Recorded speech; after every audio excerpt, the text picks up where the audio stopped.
Well, suppose now, this very moment, I wanted a ball, an ordinary baseball. But there isn't a baseball in the room, all right? But I want one. I would actually assume that I am holding a baseball in my hand until I can feel it. You think you can't feel it? Well, now try it. Try to feel what it would be like if you held a baseball. Now, to prove that you have held it, see what it feels like, the difference now, a tennis ball. See any difference? All right, a golf ball. See any difference? A piece of silk. You feel any difference? If you can distinguish between these many objects, though they are subjective, then there must exist somewhere. If you can actually separate them in your mind's eye and distinguish between these objects, I can begin to feel, begin to sense, begin to smell a rose. Well, a rose doesn't smell or doesn't actually have the odor of another flower. I can detect the rose. Now a lily, an Easter lily. I can detect that. But what does it do? Well, I'm going to get them. Someone will think of Neville and send him a flower. And it's going to be the flower that I'm going to actually feel and touch and smell. It works that way.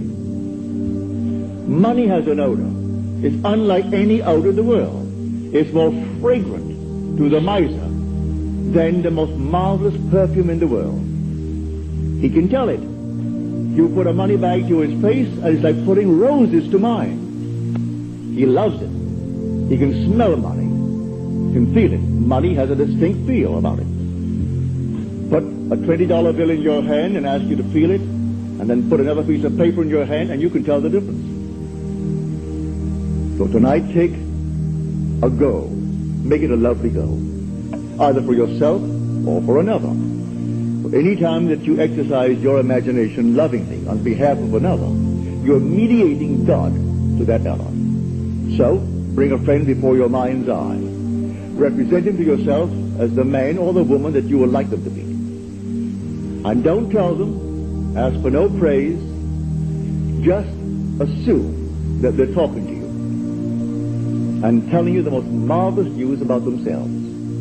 And you congratulate them on that good news. And go your own way. Believe in the reality of that imaginal act. It may happen tomorrow. It may happen the day after, or a week later, or a month later. It has its own appointed hour. And it is ripening, and it's going to flower. So don't be concerned. Leave it alone. And it will come to pass. So this is what I mean by feeling is the secret. I catch the mood, the feeling that would be mine if I were what I want to be. I don't have to touch something. I can if I want to. But it's the mood I'm speaking of. What would the feeling be like if she were well?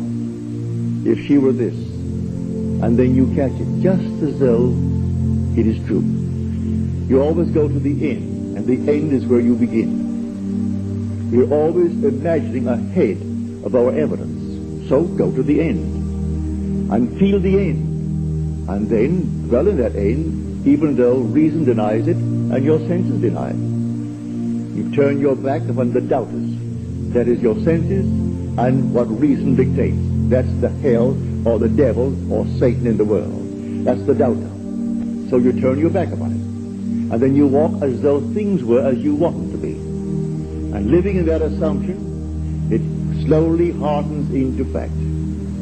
Even though at the moment of the assumption it was denied by reason, an assumption, though false, if persisted in, will harden into fact. So you learn to assume and learn to persist in the assumption, and it will come to pass.